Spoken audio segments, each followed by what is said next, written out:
Good morning, Baylor School. I am so glad to be back with you again today. Thank you, Chaplain Dan, for this gracious invitation. The last time I was here, I was speaking to you at the inauguration of your Mental Health and Suicide Prevention Week. Thank you for being the type of community that wants to make a positive difference in this world. Thank you. Today, I speak to you on the eve of the presidential election in what has been a most divisive political climate. And do you know what I'm thinking about in this historic moment? I'm thinking about the beginning of the preamble of the Constitution. Yes, I am. You know the words, right? There are only 3 of them. We, the people. Those 3 words aspire to be a community like no other. It aspires to unity, partnership that transcends differences, an authentic community with a foundation of integrity and wholeness. It implies agency and power of the people.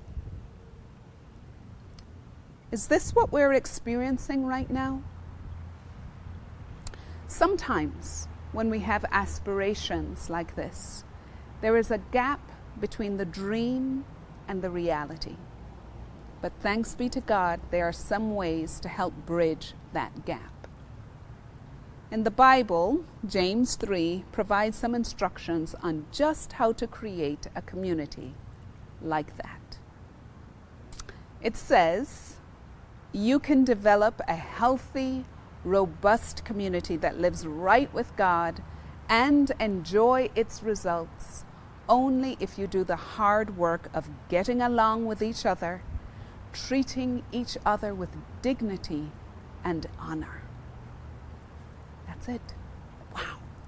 Powerful stuff, right? Easier said than done. But this is something we aspire to, not only as a nation, but individually, in our families, our schools, our communities, and institutions. Baylor School also aspires to this type of community when it says, quote, we recognize our differences, respect the dignity of all, and invite the distinct contributions of every member of the Baylor community. We, the people. So what does it mean to treat each other with dignity? To respect the dignity of all. See, dignity is something we all have, no matter our background, our transcripts, our parents, what home or zip code we live in, or what country we're born in. Dignity is part and parcel of our humanity. It is unwavering, immeasurable, and we all of us, naturally yearn for it to be recognized.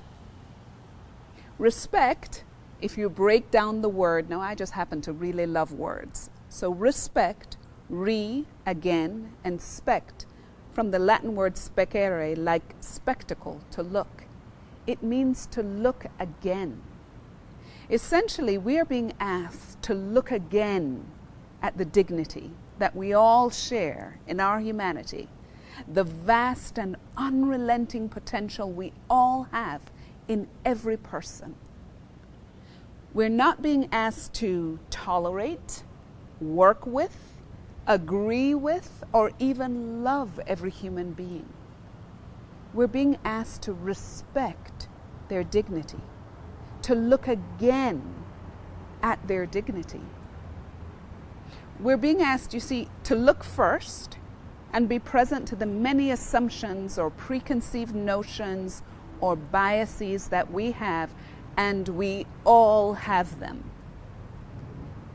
And to look again, to see new possibilities and new understandings. We all yearn for our dignity to be recognized, but I would also argue that we all have felt what it is like to experience when our dignity has not been seen or valued. Can you think of a time when you have felt your dignity was not recognized? Think about it. A time when you felt invisible, because of an assumption about who you are or what you're capable of. The recent Nobel Prize winner in chemistry, Dr. Jennifer Doudna, and I urge you to look her up. She said when she was growing up, quote, "I was kind of a nerdy, geeky type, and I loved math. People teased me about it. I felt pretty much like an outcast." What if she had accepted the assumptions people put on her? You know, she recently said after winning the Nobel Prize in chemistry, "I have to be true to who I am as a scientist." Look at her now. See, everyone is worthy of this intentional looking again. We don't reserve respect for those who have earned it or who have demonstrated a behavior we determine laudable.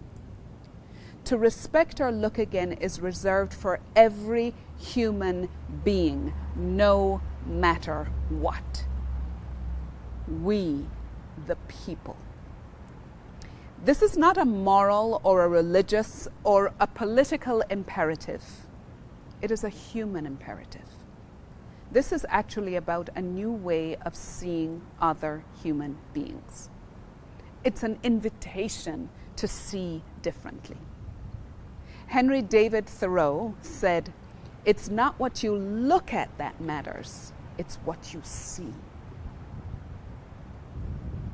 My youngest son, Moses, who is now 15 and in 10th grade, actually helped me to understand this in a very instructive way when he was about 8 years old. See, he used to see hearts in everything. It began with strawberry leaves, he'd bring them to me, and then all of a sudden we were all searching for hearts and wads of old gum on the sidewalk or in random rocks, even stains on our clothes. But what he taught me in his 8-year-old self was that if you look again, you can see beyond and see something completely new, meaningful, and equally as real. This openness and willingness to see beyond is an invitation to us all to look more deeply into the things in front of us, the people who are different from us, who believe differently than we do, and to look at some of the tough questions and challenges that we face, to see fertile and fresh possibilities. How can we intentionally see the dignity, what is common to us all in everyone?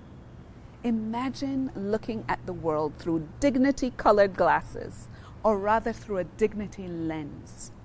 Imagine what you would see and how different the world could be. So how do you ask? How do we shift the way we see? How do our communities and organizations, our schools, our institutions see new possibilities to bridge where we are and where we would like to be? I'm so glad you asked. Thank you. Remember that passage I read? It said you can develop a healthy, robust community that lives right with God and enjoy its results only if you do the hard work of getting along with each other, treating each other with dignity and honor. Dignity work is difficult work because it challenges us to occupy uncomfortable spaces and to be comfortable in them. It invites us to be reflective about who we are, what we value, and how we live out those values. It is not about living in a paralyzing world of political correctness or silencing our opinions, our voices, our assumptions, or beliefs for the sake of not being offensive. And it's not about walking on eggshells or guilt or blame or shame. It is hard work that ultimately cultivates an environment of integrity and authenticity. Do you know that you can take up this work right now? I know you can. I know each and every one of you can. We don't have to wait for our leaders or our government or our teachers or our parents to do it. We have the power to see differently right now. I'd like to share some strategies with you to achieve this new way of seeing. They're actually from my book called Dignity, 7 Strategies for Creating Authentic Community. And they're easy to remember. So if you like, take out a piece of paper, take out your phone if you happen to have them on you. Write them down. Each letter in the word dignity denotes a strategy. They're not linear. They don't have to occur in this order. The dignity lens is actually cyclical, like the shape of your eyes, a new lens. You can start anywhere on the circle, but they all must be engaged for this work to be most effective. Ready? The D represents diversity. It has to, as every human being is different. Even identical twins are different. Let us see our differences and embrace them. And if we don't understand our differences or don't agree, let's try to by telling our stories. Everyone has a story. They make up who we are and they make us human. And I think they're a great transactional currency for dignity. I share my story, you share yours. Let's listen to each other. I represents identity. Who are you? Be confident in who you are and what you believe and what you value. Love yourself, know where you've come from. All of who we will become is because of who we are today and who we were yesterday. Our choices matter, so choose well. G is growth. We all can grow. We all can take up new behaviors. Are you willing to grow in courage to be comfortable being uncomfortable? Reflect, imagine new ways of being, be open to learning, and always, always choose growth. N is for nurture. Become an Imagineer. I love that word. Use your imagination and your power to engineer new ways of being. Imagination is powerful. It is free and it is wide. Think of the many creative things that you can do to make a difference in the world. I is integrity. Are we doing what we say we are doing? Are your actions aligned with your identity and who you are? Authenticity is when our minds and our behinds are going in the same direction. T is transparency. What is your story? How do we tell it? Know the purpose. Tell the story. Language is powerful and important. Language can shed new light. Words kill, words give life. They're either poison or fruit. You choose. That's from Proverbs. And Y is yield. The yield is actually your dream. What do you want? What is the dream? And then how will you know when you've gotten there? Keep the dream in front of you always. The writer Alice Walker puts it this way: look closely at the present you're constructing. It should look like the future you are dreaming. That's it. Dignity, diversity, identity, growth, nurture, integrity, transparency, and yield. My hope is that you will put the word dignity more often in your mouth and in your conversations. When you're faced with a challenging moment, consider the G. Where do I need to grow here? Or the I, identity. Wait a minute. Who am I? Who are we as a community? What do I believe? Or the other I, integrity. Am I doing what I say I'm doing? Is my school doing what we say we're doing? We need this reminder of dignity right now as we build our national community and as we build our individual communities. We, the people. We've got this. You've got this.